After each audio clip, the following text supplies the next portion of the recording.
If you are also a mom to a singleton, like what I'm going to call it, you only have one kid at the moment, you're expecting another or you're planning for another, I am asking one who has been there, done that, is there, doing it, all of that, and looking so cute at the same time. Hey everyone, welcome back to my channel. Thanks for tuning in. So today I've got a special friend and guest. This is Thando. Hello everyone. From Modern Zulu Mom. Can you introduce yourself to my audience? Hello everyone. So I'm Thando. I'm mom of 3. I've got an 11-year-old, 4-year-old, and an 8-month-old, and I'm just juggling everything. Being a wife, working full-time, blogging, mommying, all of it. Everything. Everyone who has had more than one child is always like, I think you even asked me if I was nervous. Yeah, because when I was pregnant with my second child, I always felt like I was cheating on him. So they would have a 7-year age difference. Right. So I don't know if it's because I just got so used to having one child. Yeah. But he was at the stage where he was begging for a sibling. But for some reason, for me, I just felt so bad for a long time. But it was different between my second and my third. Just because I knew now that obviously as siblings, they'll love each other and it'll be fine. Do you think maybe it depends on the age gap between the siblings? I just think it's a case of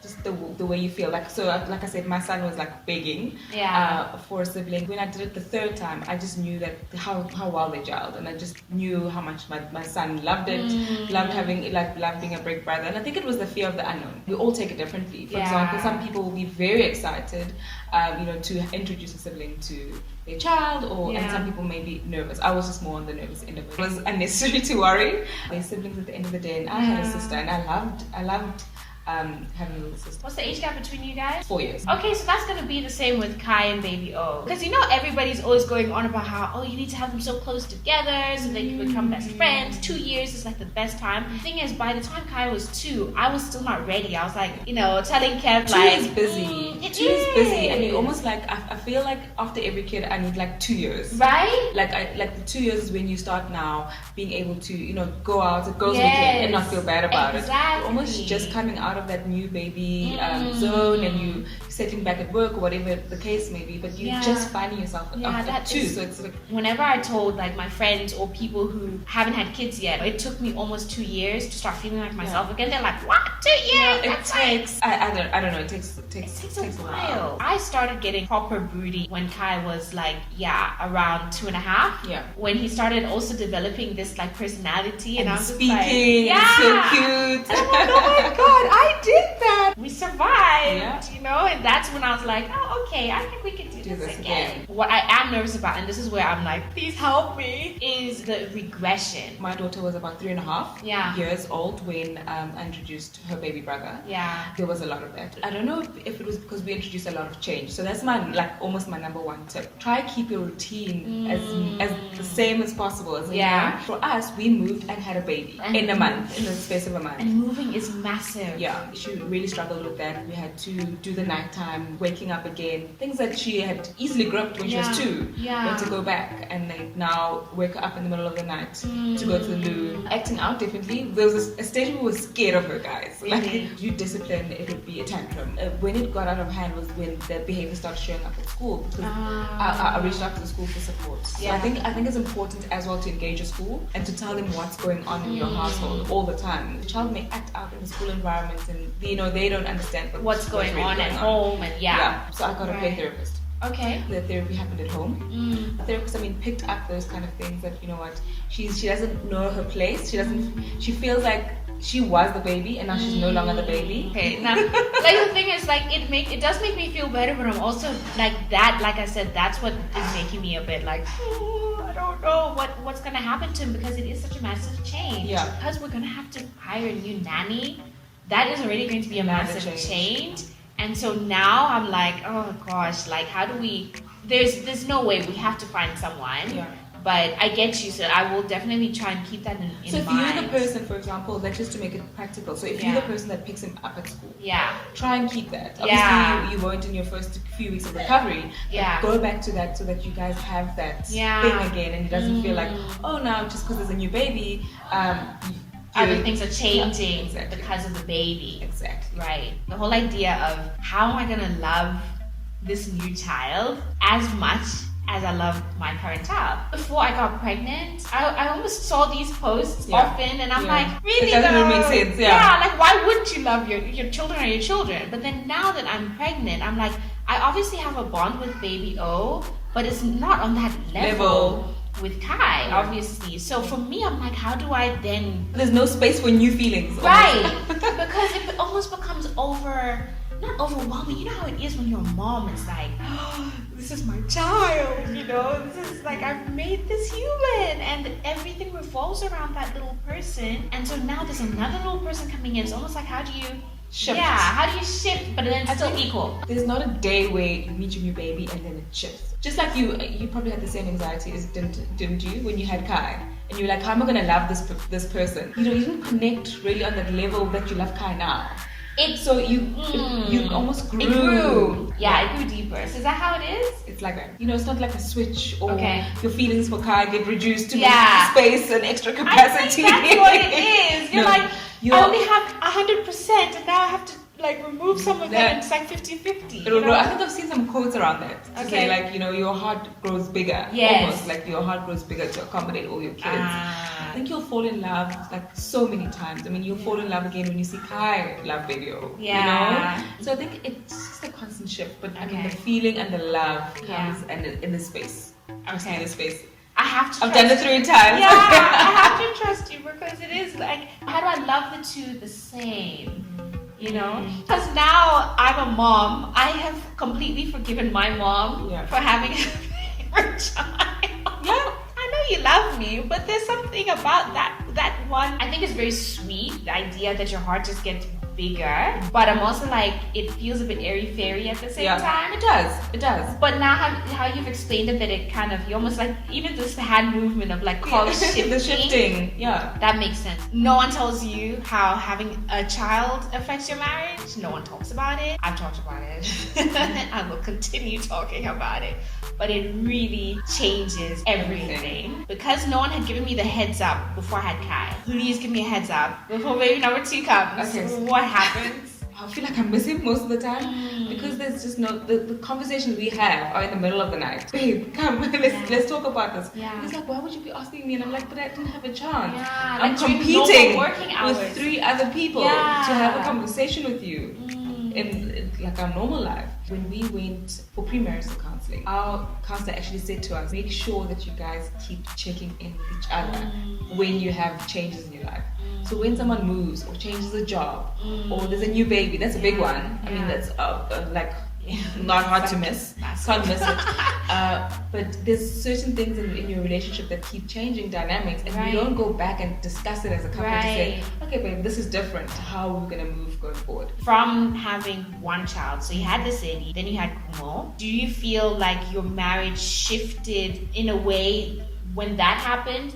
And then it shifted again when you had Hosi? It shifted the most with having Kumo, so the second born. Okay. Because it was now 2 kids. Yes. So I think almost with the third baby came, kind of had the expectation. Okay. Like, you know, you can expect it. It's not that much of a surprise. Yeah. It is the first time around. So the biggest change is coming up. The biggest change is coming up now. From 1 to 2. Yeah. Okay. I really felt like, I felt like, we were more prepared. You go through baby number 1 for the first time. Go through baby number 2, 2 kids for the first time. Yes. So now you're going to know, okay, babe, I'm not going to speak to you for the next 3 months unless I'm demanding pass the nappies, pass. So been there, done that by the time you get to baby number 3. Yeah. Okay. I think actually maybe that's the most nervous area, like the area that I'm most nervous about, because it was just such a shock the first time. And I don't say it like lightly, like it really did break us. Not break us to the point of, want to divorce and stuff. No, but as in like, we had to unlearn everything. Where's us? Find us. But I think what you'll probably do better is tag team better. Because Kev knows like how rough it is, and you know what he struggled with the first time. Yes. You will improve in those areas as well. I'm so glad I'm talking to her, because she's just making me feel like, okay, these, like, you make me feel so much better, because you're like, and you're pointing out the stuff that makes sense to me, because I get you with the tag teaming, because that's what we're already doing with Kai anyways.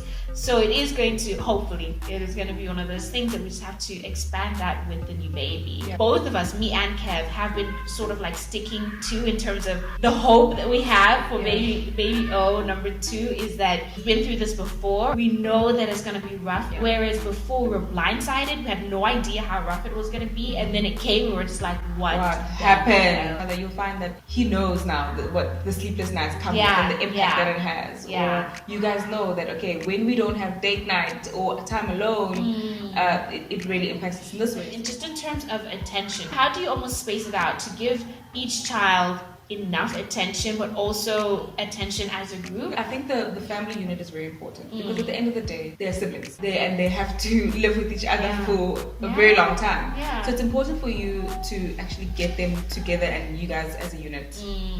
Keep tight. Kind of like do the one-on-one thing as and when we can in our normal schedule. Works really well. I drive my son to school in the morning and I try to ask him a lot of questions just to really find out. I'll switch off the radio and just really have that conversation with him, and I think that's when I get the nuggets, like, okay, things are not going well at school, things are, what is enjoying. So I try to have questions for him where I really kind of understand what's going on in his world. I guess it is one of those things that once it happens, and I'm gonna have to. But this also makes sense because then it's like little bits throughout the day. Yeah. We do take Kankai to school, like sing songs he loves. Yeah. I think we focus on having a thing that is big, but just that focused individual attention when you're with him, and baby O won't be around, or baby O is napping. So that's another thing that you probably are going to have to try and juggle. Like, when baby O's napping, to say, let's come sit on the couch, let's cuddle, let's do something. What do you want to do? Let's make a puzzle. So it's just about finding those little moments that you have during the day, every day. Something I struggled with was discipline. Okay, you can't discipline a baby, but you have to discipline the other child. So I always felt like whenever I had to discipline my oldest, he would be like, no, but the baby, or she's never in trouble. Okay, so he would notice that there was a difference. Okay. So that was something that it took me a while to even notice it, first of all. And as well, just like navigate it and actually teach him and try to say, you know what, I had to teach him to say, she's a baby, she doesn't understand, and you're older, you know the rules, you know what's polite. So that was, I think, something I didn't expect to have a challenge with. Okay, that's a good one, because now it didn't even cross my radar. Guests come. I think that's another thing. Like, force your guests to acknowledge your child, your older child. Because they'll walk into your house and everyone obviously wants to gush over the baby. But who is looking at this? The baby doesn't notice. But your older child sees this, and everyone, giving this baby attention, and then they start acting out. It's natural to worry. We just need to trust ourselves. I mean, you've done it. You've done it with Kai. And like, if you think 4 years ago or 3 years ago, the worries that you had, trust yourself. You're gonna be okay. There'll be ups and downs all the time, and seasonal, just like with your children. That is true. That I can attest to. You got this. So thank you for joining me. Thank you for having me. This is fun. Love the insights that you've given, the tips and all that. All really practical and honest ways of navigating this, as they say, new transition. The baby's coming, everything's gonna be okay. It's gonna be a bit of work, but it's not gonna be an absolute disaster either. So I hope she's also helped you calm down. Check out all of her channels. I will link everything in the description box below. Let us know what you think of this video. Give this video a thumbs up if you enjoyed it, and share it with another mama friend. You never know what nuggets she's going to be able to get from this. Drop a comment below, especially if you have any questions or if you have any worries that you are currently trying to figure out. I'd love to extend the conversation to you guys. And also, if you are a mom of more than one kid, what tips will you give to a mom of a singleton? Please remember to follow me on my social media channels. Hit the subscribe button below and the notification bell as well. Thanks so much for watching. I will see you in the next video. Bye.